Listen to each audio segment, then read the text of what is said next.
ಚರ್ಚೆ ಮಾಡಿದ್ರಿ ಸರ್? ಸುಮಾರು 1 ಗಂಟೆ ಚರ್ಚೆ ಮಾಡಿದಿರಿ ಸರ್? ಇಲ್ಲ, ಏನು ಅಂತ ರಾಜಕಾರಣ ಏನು ಚರ್ಚೆ ಇಲ್ಲ. ಸಿಎಂ ಹತ್ರ ಏನಾಯ್ತು, ನಾನು ಊರಲ್ಲಿ ಇರ್ಲಿಲ್ಲ, ನಿನ್ನೆ ಬಾಂಬೆಗೆ ಹೋಗಿದ್ದೆ, ಈಗ ಬಂದೆ. ನಾಳೆ ನಾಡ್ದು 2 ದಿವಸ ನಾನು ಕಾನ್ಸ್ಟಿಟ್ಯೂನ್ಸಿಲಿ ಇರ್ತೀನಿ. ಕಾನ್ಸ್ಟಿಟ್ಯೂನ್ಸಿಲಿ ಇರೋ ಇನ್ನೆಲ್ಲ ಸ್ವಲ್ಪ ಮಾತಾಡಬೇಕಾಗಿತ್ತು. ಬೇರೆ ಬೇರೆದು ನಮ್ಮ ಕೋಆಪರೇಟಿವ್ ನೀವೆಲ್ಲ ಟಿವಿಲಿ ತೋರಿಸ್ದಂಗೆ ಅಪೆಕ್ಸ್ ಬ್ಯಾಂಕ್ ಏನೇನು ಇಲ್ಲ. ಡಿ.ಕೆ. ಶಿವಕುಮಾರ್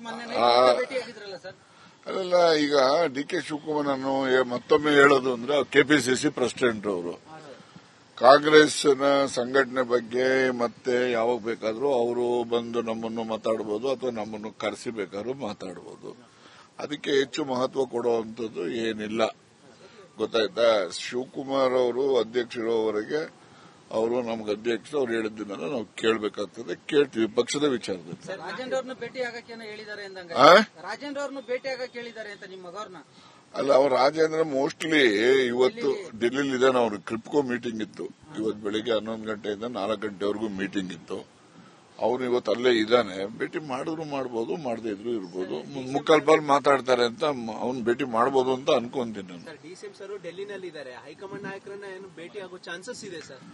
ಅಲ್ಲ ನೋಡಿ, ಕಾಂಗ್ರೆಸ್ ಆಫೀಸ್ಗೆ ಯಾರೇ ಕರ್ನಾಟಕದಿಂದ ಮುಖಂಡರು ಹೋದ್ರೆ ಕಾಂಗ್ರೆಸ್ ಆಫೀಸ್ಗೆ ಭೇಟಿ ಕೊಡೋದು, ಯಾರು ಲೀಡರ್ಸ್ಗಳು ಇರ್ತಾರೆ ಅವ್ರನ್ನ ಭೇಟಿ ಮಾಡಿ ಚರ್ಚೆ ಮಾಡ್ತಕ್ಕಂಥದ್ದು ಅದು ಸಾಮಾನ್ಯವಾಗಿ ನಡೆಯುವಂತ ಪ್ರಕ್ರಿಯೆ. ಅದು ಅದಕ್ಕೇನು ವಿಶೇಷತೆ ಏನಿಲ್ಲ. ಅಧ್ಯಕ್ಷ ಮಾಡಿದ್ದು ಎಸ್.ಎಂ. ಕೃಷ್ಣ ಗವರ್ಮೆಂಟ್ ಅಲ್ಲಿ ಅಂತ ಹೇಳಿದ್ದಾರೆ ನೋಡಿ. ಎಸ್.ಎಂ. ಕೃಷ್ಣ ಅವರು ಗವರ್ಮೆಂಟ್ ಅಲ್ಲಿ ಎಸ್.ಎಂ. ಕೃಷ್ಣ ಮುಖ್ಯಮಂತ್ರಿ ಆದಿಯಾಗಿ ನನಗೆ ಸಪೋರ್ಟ್ ಮಾಡಿದ್ದು. ಈಗ ಆ ಸಂದರ್ಭದಲ್ಲಿ ಇವರು ಕೋಆಪರೇಷನ್ ಮಿನಿಸ್ಟರ್ ಇದ್ರು.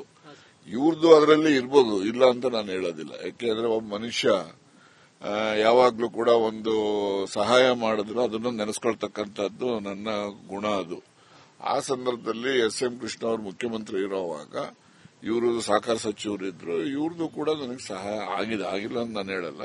ಅದಕ್ಕೆ ಹೆಚ್ಚಿನದಾಗಿ ಆವತ್ತು ಎಸ್.ಎಂ. ಕೃಷ್ಣ ಅವರಿಗೆ ಒತ್ತಾಯ ಮಾಡಿದ್ದು ಜಾಲಪ್ನವರು, ನಮ್ಮ ಬಸವರಾಜು ಮತ್ತೆ ಡಾಕ್ಟರ್ ಪರಮೇಶ್ವರು.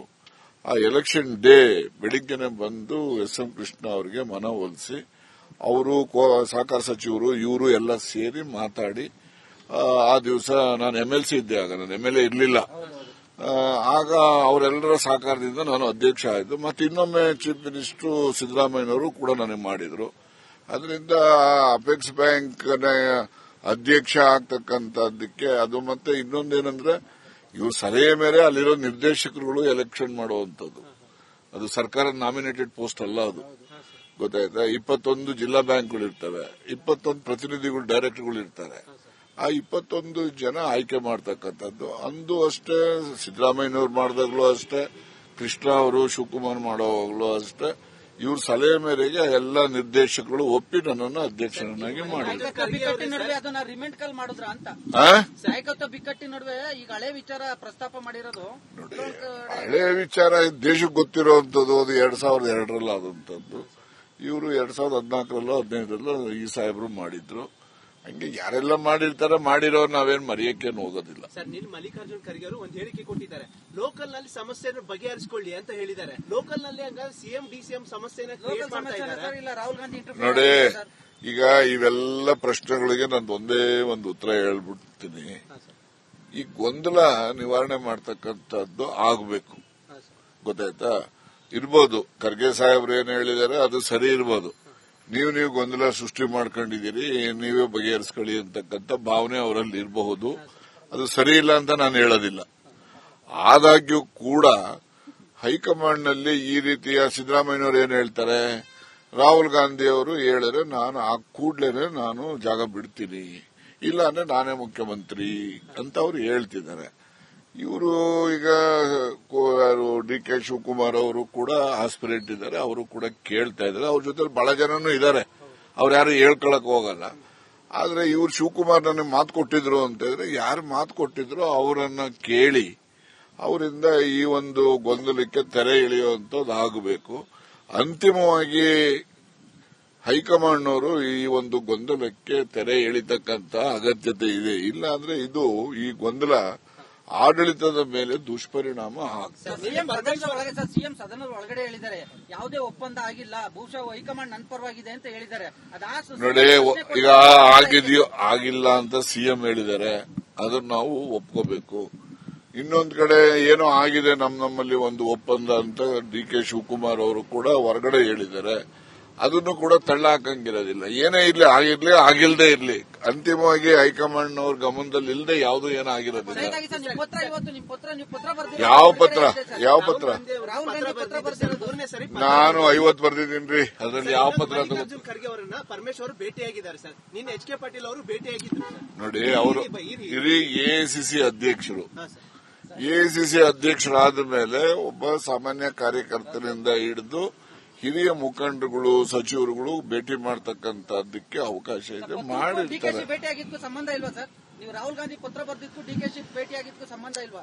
ನೋಡಿ, ಡಿಕೆಶಿ ಭೇಟಿಯಾಗಿದ್ದು, ಪತ್ರ ಬರೆದಿದ್ದು, ಅದಕ್ಕೆ ಏನ್ ಸಂಬಂಧ ಇರುತ್ತೆ? ನನ್ನ ಅಭಿಪ್ರಾಯ ಅವ್ರಿಗೂ ಹೇಳಿದ್ದೀನಿ, ಇವ್ರಿಗೂ ಹೇಳಿದ್ದೀನಿ. ಅಂತಿಮವಾಗಿ ಪಕ್ಷದಲ್ಲಿ ನಡೀತಾ ಇರೋ ಬೆಳವಣಿಗೆಗಳಿಗೆ ಅಂತಿಮ ವಿರಾಮ ಬೀಳುತ್ತಾ ಸರ್? ಅಂತಿಮ ವಿರಾಮ ಬೀಳ್ಬೇಕು. ಬೀಳ್ತಕ್ಕಂತ ಕೆಲಸ ಹೈಕಮಾಂಡ್ ಅವ್ರು ಮಾಡಬೇಕು.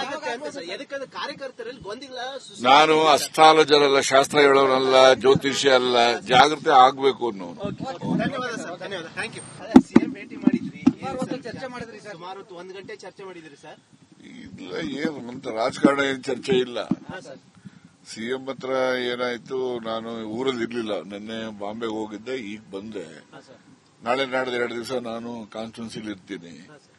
ಕಾನ್ಸ್ಟಿಟ್ಯೂನ್ಸಿಲಿ ಇರೋ ಇನ್ನೆಲ್ಲ ಸ್ವಲ್ಪ ಮಾತಾಡಬೇಕಾಗಿತ್ತು. ಬೇರೆ ಬೇರೆದು ನಮ್ಮ ಕೋಆಪರೇಟಿವ್ ನೀವೆಲ್ಲ ಟಿವಿಲಿ ತೋರಿಸ್ದಂಗೆ ಅಪೆಕ್ಸ್ ಬ್ಯಾಂಕ್ ಏನೇನು ಇಲ್ಲ. ಅಲ್ಲ, ಈಗ ಡಿ.ಕೆ. ಶಿವಕುಮಾರ್ ನಾನು ಮತ್ತೊಮ್ಮೆ ಹೇಳೋದು ಅಂದ್ರೆ ಕೆಪಿಸಿಸಿ ಪ್ರೆಸಿಡೆಂಟ್ ಅವರು ಕಾಂಗ್ರೆಸ್ನ ಸಂಘಟನೆ ಬಗ್ಗೆ ಮತ್ತೆ ಯಾವಾಗ ಬೇಕಾದ್ರೂ ಅವರು ಬಂದು ನಮ್ಮನ್ನು ಮಾತಾಡಬಹುದು, ಅಥವಾ ನಮ್ಮನ್ನು ಕರೆಸಿ ಬೇಕಾದ್ರೂ ಮಾತಾಡಬಹುದು. ಅದಕ್ಕೆ ಹೆಚ್ಚು ಮಹತ್ವ ಕೊಡುವಂಥದ್ದು ಏನಿಲ್ಲ, ಗೊತ್ತಾಯ್ತಾ? ಶಿವಕುಮಾರ್ ಅವರು ಅಧ್ಯಕ್ಷರಿರೋವರೆಗೆ ಅವರು ನಮ್ಗೆ ಅಧ್ಯಕ್ಷರು, ಅವ್ರು ಹೇಳಿದ್ದನ್ನೆಲ್ಲ ನಾವು ಕೇಳಬೇಕಾಗ್ತದೆ, ಕೇಳ್ತೀವಿ ಪಕ್ಷದ ವಿಚಾರದಲ್ಲಿ. ರಾಜೇಂದ್ರ ಅವ್ರನ್ನ ಭೇಟಿ ಆಗಕ್ಕೆ ಹೇಳಿದ್ದಾರೆ ಅಂದಂಗ, ರಾಜೇಂದ್ರ ಅವ್ರನ್ನ ಭೇಟಿ ಆಗಕ್ಕೆ ಹೇಳಿದ್ದಾರೆ ಅಂತ ನಿಮ್ಮ ಮಗವ್ರನ್ನ? ಅಲ್ಲ, ಅವ್ರು ರಾಜೇಂದ್ರ ಮೋಸ್ಟ್ಲಿ ಇವತ್ತು ಡೆಲ್ಲಿಲಿ ಇದ್ದಾನೆ. ಅವ್ರಿಗೆ ಕ್ರಿಪ್ಕೋ ಮೀಟಿಂಗ್ ಇತ್ತು ಇವತ್ತು ಬೆಳಿಗ್ಗೆ 11 ಗಂಟೆಯಿಂದ 4 ಗಂಟೆವರೆಗೂ ಮೀಟಿಂಗ್ ಇತ್ತು. ಅವನು ಇವತ್ತು ಅಲ್ಲೇ ಇದ್ದಾನೆ. ಭೇಟಿ ಮಾಡಿದ್ರು ಮಾಡಬಹುದು, ಮಾಡದೇ ಇದ್ರು ಇರ್ಬೋದು. ಮುಕ್ಕಾಲ್ ಪಾಲ್ ಮಾತಾಡ್ತಾರೆ ಅಂತ ಅವ್ನು ಭೇಟಿ ಮಾಡಬಹುದು ಅಂತ ಅನ್ಕೊಂತೀನಿ ನಾನು. ಡಿಸಿಎಂ ಸರ್ ಡೆಲ್ಲಿನಲ್ಲಿ ಇದ್ದಾರೆ, ಹೈಕಮಾಂಡ್ ನಾಯಕರನ್ನ ಏನು ಭೇಟಿ ಆಗೋ ಚಾನ್ಸಸ್ ಇದೆ ಸರ್? ಅಲ್ಲ ನೋಡಿ, ಕಾಂಗ್ರೆಸ್ ಆಫೀಸ್ಗೆ ಯಾರೇ ಕರ್ನಾಟಕದಿಂದ ಮುಖಂಡರು ಹೋದ್ರೆ ಕಾಂಗ್ರೆಸ್ ಆಫೀಸ್ಗೆ ಭೇಟಿ ಕೊಡೋದು, ಯಾರು ಲೀಡರ್ಸ್ಗಳು ಇರ್ತಾರೆ ಅವ್ರನ್ನ ಭೇಟಿ ಮಾಡಿ ಚರ್ಚೆ ಮಾಡ್ತಕ್ಕಂಥದ್ದು, ಅದು ಸಾಮಾನ್ಯವಾಗಿ ನಡೆಯುವಂತ ಪ್ರಕ್ರಿಯೆ. ಅದು ಅದಕ್ಕೇನು ವಿಶೇಷತೆ ಏನಿಲ್ಲ. ನಾನು ಅಪೆಕ್ಸ್ ಬ್ಯಾಂಕ್ ಅಧ್ಯಕ್ಷ ಮಾಡಿದ್ದೆ ಎಸ್.ಎಂ. ಕೃಷ್ಣ ಗವರ್ಮೆಂಟ್ ಅಲ್ಲಿ ಅಂತ ಹೇಳಿದ್ದಾರೆ. ನೋಡಿ, ಎಸ್.ಎಂ. ಕೃಷ್ಣ ಅವರು ಗವರ್ಮೆಂಟ್ ಅಲ್ಲಿ ಎಸ್.ಎಂ. ಕೃಷ್ಣ ಮುಖ್ಯಮಂತ್ರಿ ಆದಿಯಾಗಿ ನನಗೆ ಸಪೋರ್ಟ್ ಮಾಡಿದ್ದು. ಈಗ ಆ ಸಂದರ್ಭದಲ್ಲಿ ಇವರು ಕೋಆಪರೇಷನ್ ಮಿನಿಸ್ಟರ್ ಇದ್ರು. ಇವ್ರದ್ದು ಅದರಲ್ಲಿ ಇರ್ಬೋದು, ಇಲ್ಲ ಅಂತ ನಾನು ಹೇಳೋದಿಲ್ಲ. ಯಾಕೆಂದ್ರೆ ಒಬ್ಬ ಮನುಷ್ಯ ಯಾವಾಗ್ಲೂ ಕೂಡ ಒಂದು ಸಹಾಯ ಮಾಡಿದ್ರು ಅದನ್ನು ನೆನೆಸ್ಕೊಳ್ತಕ್ಕಂಥದ್ದು ನನ್ನ ಗುಣ. ಅದು ಆ ಸಂದರ್ಭದಲ್ಲಿ ಎಸ್.ಎಂ. ಕೃಷ್ಣ ಅವರು ಮುಖ್ಯಮಂತ್ರಿ ಇರೋವಾಗ ಇವರು ಸಹಕಾರ ಸಚಿವರಿದ್ರು. ಇವ್ರದ್ದು ಕೂಡ ನನಗೆ ಸಹಾಯ ಆಗಿಲ್ಲ ಅಂತ ನಾನು ಹೇಳಲ್ಲ. ಅದಕ್ಕೆ ಹೆಚ್ಚಿನದಾಗಿ ಆವತ್ತು ಎಸ್.ಎಂ. ಕೃಷ್ಣ ಅವರಿಗೆ ಒತ್ತಾಯ ಮಾಡಿದ್ದು ಜಾಲಪ್ನವರು, ನಮ್ಮ ಬಸವರಾಜು ಮತ್ತೆ ಡಾಕ್ಟರ್ ಪರಮೇಶ್ವರ್.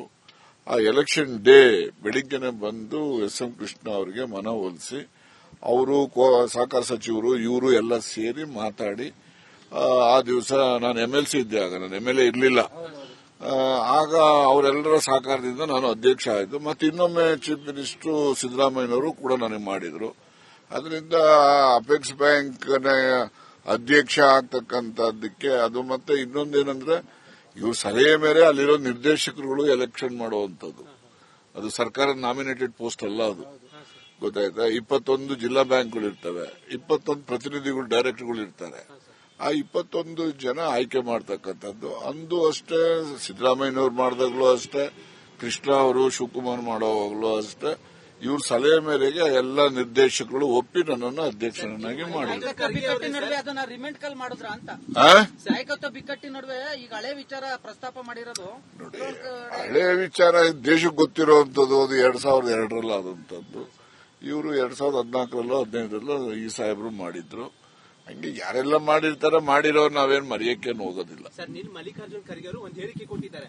ಲೋಕಲ್ ನಲ್ಲಿ ಸಮಸ್ಯೆಯನ್ನು ಬಗೆಹರಿಸಿಕೊಳ್ಳಿ ಅಂತ ಹೇಳಿದ್ದಾರೆ. ಲೋಕಲ್ ನಲ್ಲಿ ಹಂಗಾದ್ರೆ ಸಿಎಂ ಡಿಸಿಎಂ ಸಮಸ್ಯೆನ ಕ್ರಿಯೇಟ್ ಮಾಡ್ತಾ ಇದ್ದಾರೆ. ಇಲ್ಲ ರಾಹುಲ್ ಗಾಂಧಿ ನೋಡಿ, ಈಗ ಇವೆಲ್ಲ ಪ್ರಶ್ನೆಗಳಿಗೆ ನಾನು ಒಂದೇ ಒಂದು ಉತ್ತರ ಹೇಳ್ಬಿಡ್ತೀನಿ. ಈ ಗೊಂದಲ ನಿವಾರಣೆ ಮಾಡ್ತಕ್ಕಂಥದ್ದು ಆಗಬೇಕು. ಗೊತ್ತಾಯ್ತಾ? ಇರ್ಬೋದು, ಖರ್ಗೆ ಸಾಹೇಬ್ರು ಏನ್ ಹೇಳಿದ್ದಾರೆ ಅದು ಸರಿ ಇರ್ಬೋದು. ನೀವು ಗೊಂದಲ ಸೃಷ್ಟಿ ಮಾಡ್ಕೊಂಡಿದ್ದೀರಿ, ನೀವೇ ಬಗೆಹರಿಸ್ಕೊಳ್ಳಿ ಅಂತಕ್ಕಂಥ ಭಾವನೆ ಅವರಲ್ಲಿ ಇರಬಹುದು. ಅದು ಸರಿ ಇಲ್ಲ ಅಂತ ನಾನು ಹೇಳೋದಿಲ್ಲ.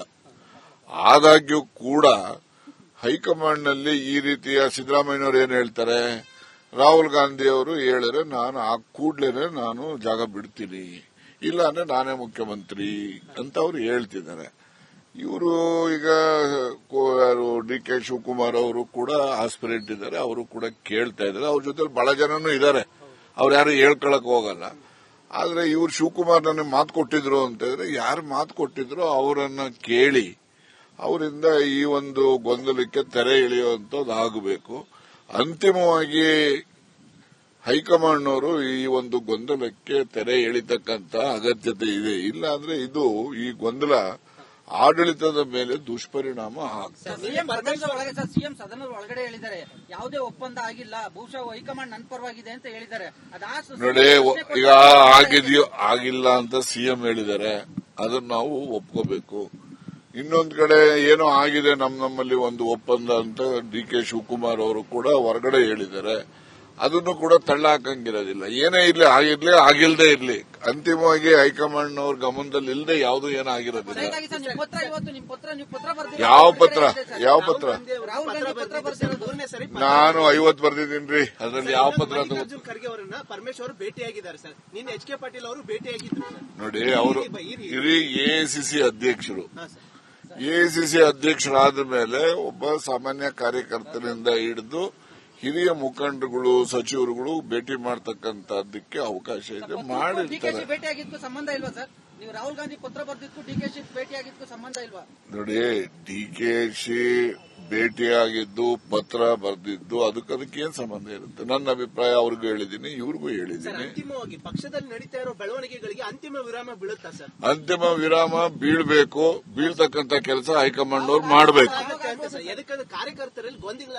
ನಾನು ಅಸ್ಟ್ರಾಲಜರ್ ಅಲ್ಲ, ಶಾಸ್ತ್ರ ಹೇಳೋನಲ್ಲ, ಜ್ಯೋತಿಷ್ಯ ಅಲ್ಲ, ಜಾಗೃತಿ ಆಗ್ಬೇಕು ಅನ್ನೋ. ಧನ್ಯವಾದ ಸರ್, ಧನ್ಯವಾದ, ಥ್ಯಾಂಕ್ ಯು.